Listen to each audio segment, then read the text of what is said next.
Welcome to the Martin Bailey Photography Podcast.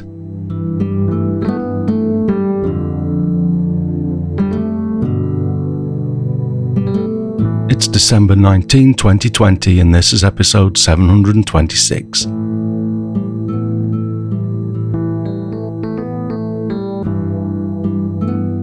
This week I've been busy again adding a few small new features to the Photographer's Friend extension for Apple Watch, and this also led me to make a change to the logic behind the iOS version of our neutral density filter calculator. So I thought I'd share some of the details about that for the geekier listeners or readers among you. I've mentioned before that at school back in England in the 70s and 80s, I was a terrible student. I was more interested in messing around with my friends than learning anything, and I never really felt like I could achieve anything academically until I went back to college here in Japan in the mid-90s. I learned from that experience that being interested in what you're learning and being taught by enthusiastic teachers makes a world of difference. Since then, I've been able to do research and learn some pretty complicated math, at least to me, which is behind some of the more complicated features of my Photographer's Friend application, such as the pixel peeper mode in the depth of field calculator and the neutral density filter calculator. I shared some of the theory behind the pixel peeper mode when we talked about circle of confusion, the airy disk, and diffraction back in episode 594. And we talked about calculating neutral density back in episode 391, entitled All About Neutral Density Filters. I've come to a few slightly new conclusions over the last few days though, so I'm going to share that with you today and tell you a little bit about these two new features that are now available in the version of Photographer's Friend released on the App Store today. First, let's take a look at some of the background behind the original neutral density filter calculations in Photographer's Friend, which I added as a second calculator when I took over development myself around 5 years ago. My calculations so far have been based purely on the multiplication factor that is marked on all neutral density filters that we can buy. An ND8, for example, multiplies your shutter speed by 8. So, quite simply, say your base shutter speed without any ND filtration was a 50th of a second, you can take a regular calculator and tap in 1 divided by 50 multiplied by 8, which gives us 0.16, which converts to the nearest shutter speed of a 1/6 of a second. Pretty simple stuff, and you can use this calculation for any ND filter multiplication factor, such as ND400. 1 divided by 50 multiplied by 400 is 8, so your new exposure is literally 8 seconds. If you stack filters, you continue to multiply. So if you add the ND8 to the ND400, we multiply our 8 seconds by the ND8 multiplication factor of 8 for a result of 64 seconds.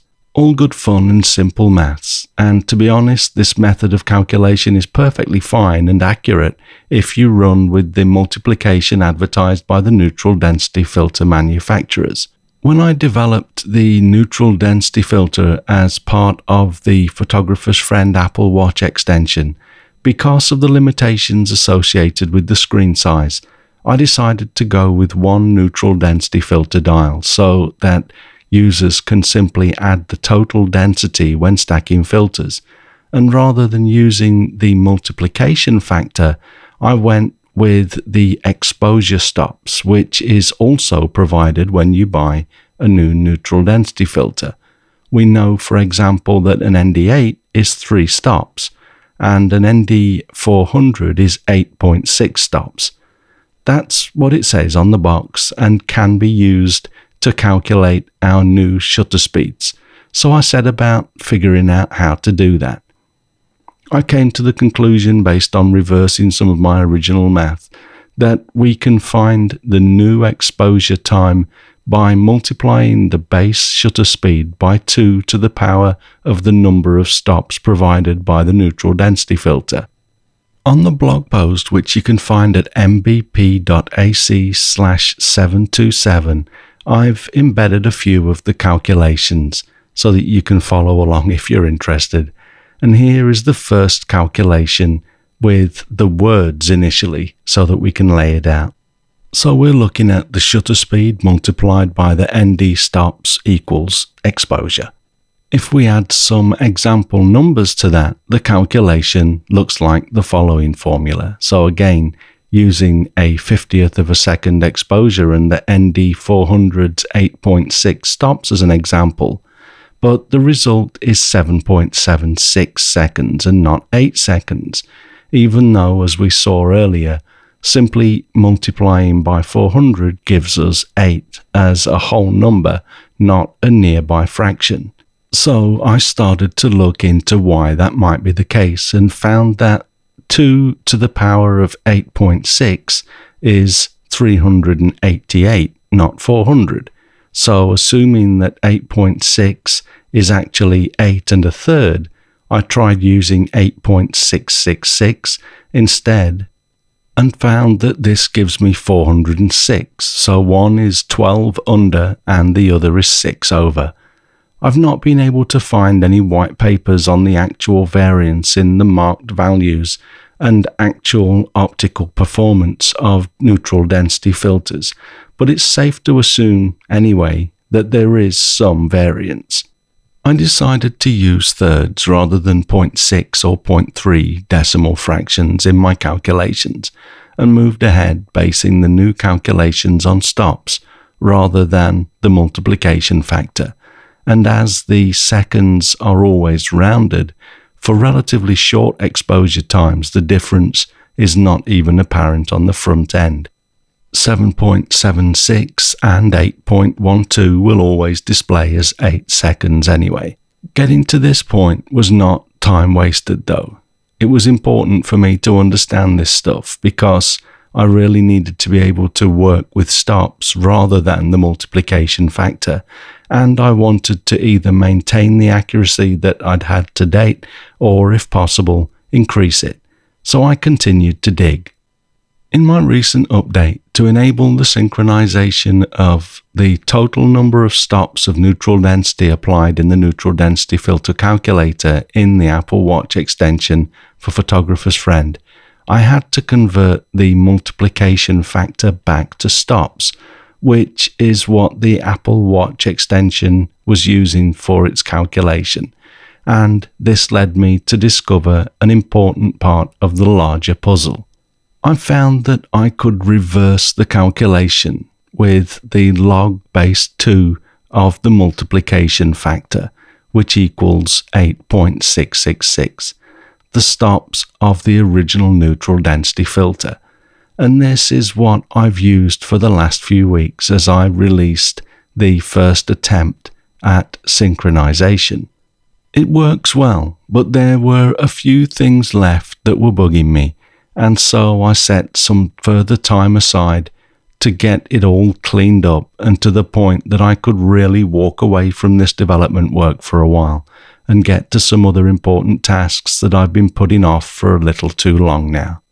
As I mentioned, I had originally gone with just one dial for the whole stops of neutral density filter for the Apple Watch extension, but as we've noted, some filters such as the ND400 and a few others actually have decimal fractions rather than just being whole numbers.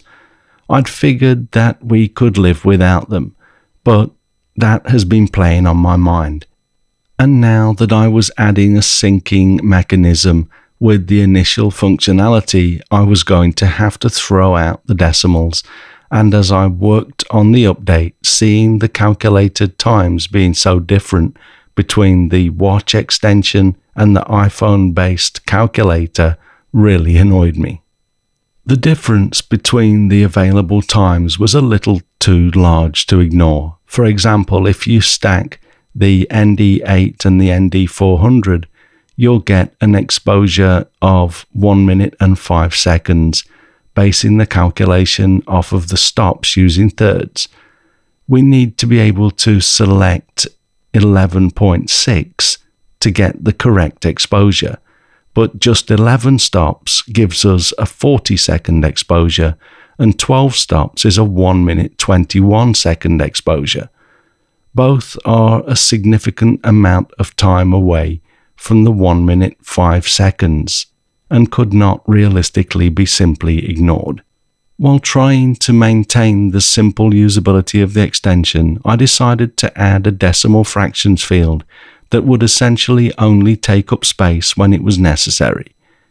To realize this, firstly, although it's a dial, you only see one value at a time, and that is the selected value. I also added an auto hide switch in the settings to have the decimal fractions field disappear automatically when it's at 0.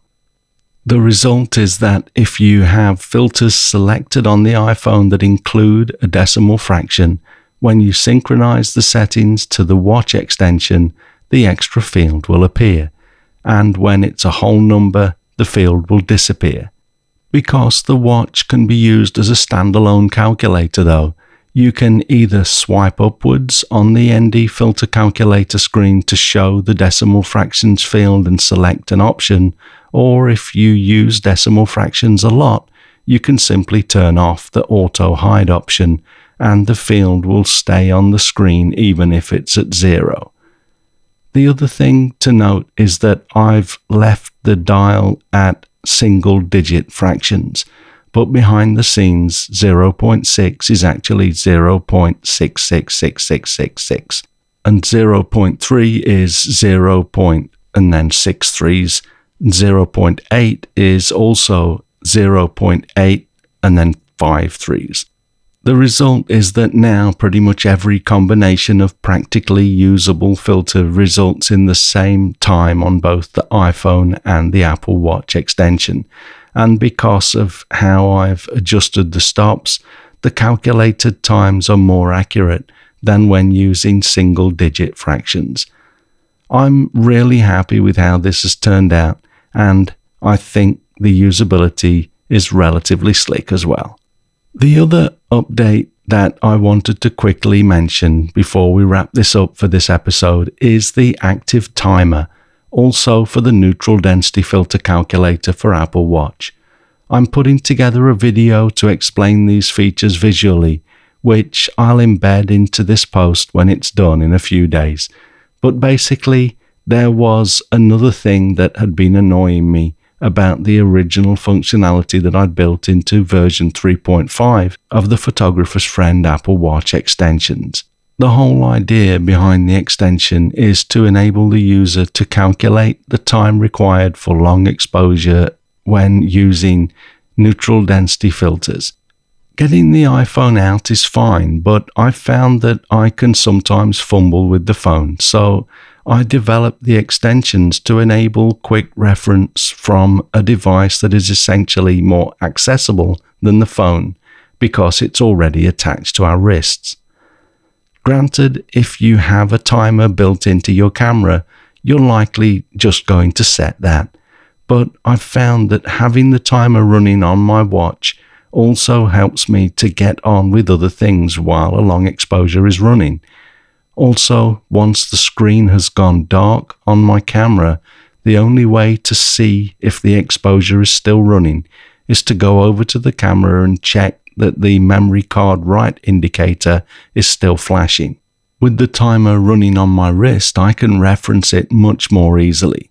But with the limitations of the Apple Watch being what they are, once I lower my wrist, allowing the watch to turn off its face and background the Photographer's Friend extension, any kind of audible or haptic feedback that I could provide to the user as the timer counted down would also stop, until, that is, I figured out how to develop what I've called the active timer. For exposures of up to 1 hour with the active timer and what I've called the audible tap enabled, you will now get an audible ding and a haptic tap on the wrist every 10 seconds during the countdown when the timer is over 3 minutes. Between 3 minutes and 1 minute, the taps are 5 seconds apart, and then from 60 seconds to 10 seconds, the taps are 3 seconds apart. Then from 10 to 4 seconds, you get a tap every 2 seconds, and then every second for the last 3 seconds before the alarm starts and double dings start to let you know that it's time to stop your exposure.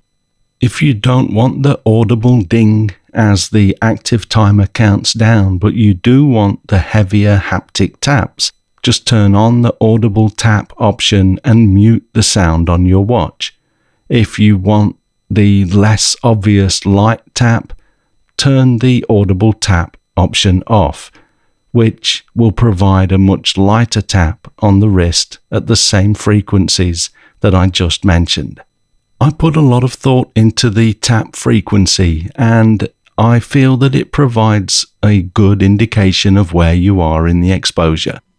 You can essentially allow the exposure to run down to the last second without looking at your watch, but know approximately how many seconds are left and when to stop the exposure. Although it's highly unlikely that people will be doing exposures of over 1 hour, if the time is set for longer than 1 hour with the active timer enabled, there will be a message telling you that it's running as a passive timer for the time being, and when the timer reaches 1 hour, it will automatically switch to an active timer. I've tested this with an 8-hour timer and went to bed, and 7 hours into the timer, I started getting the taps on my wrist as the active timer kicked in, so it's pretty solid. One other thing that I've added to keep this all running as solidly as possible is that you can now completely close Photographer's Friend on the watch and even reboot your watch. And when you reopen Photographer's Friend and navigate back to the ND filter calculator, the active timer will continue to run, working towards the originally set end time. This goes for the iOS version as well. In fact, you can have 2 timers linked and close both devices, and they'll still be running when you restart either or both of them. I should also note that you do have to have the extension running and the ND filter calculator screen displayed for the active timer feedback. But if you should close it and leave it closed, whether you are using the active timer or not, you will get a notification, assuming that you've given Photographer's Friend permission to send you notifications, that is. This is also the same for the iOS version as well. As I say, I'll embed the tutorial here into the post once I've completed it so that you can walk through this stuff visually as well. But if you are already using the Apple Watch extensions for Photographer's Friend, I hope you found this useful. And if you don't use Photographer's Friend, I hope you at least found the geeky talk about the calculations interesting. If you have just heard about Photographer's Friend for the first time and would like to grab a copy, you can find more details on our product page at mbp.ac/app or on the Apple App Store at mbp.ac/pf. Note that the Apple Watch extension costs a few more dollars as an in-app purchase. I didn't want to include this in the base price because not everyone has an Apple Watch or necessarily wants to use the extensions. Thanks very much for listening today. If you enjoy this podcast, please share a link with your friends. Subscribe in iTunes or your favorite podcast program to ensure uninterrupted delivery. If you have a moment to rate the podcast or leave us a review in iTunes, that helps to keep us relevant in the huge number of podcasts out there now. You can find me on Instagram, Facebook, Twitter, and LinkedIn, and links to everything that I'm up to are at martinbaileyphotography.com, so do drop by and take a look. I'll be back next week with another episode, but in the meantime, you take care and have a great week, whatever you're doing. Bye-bye.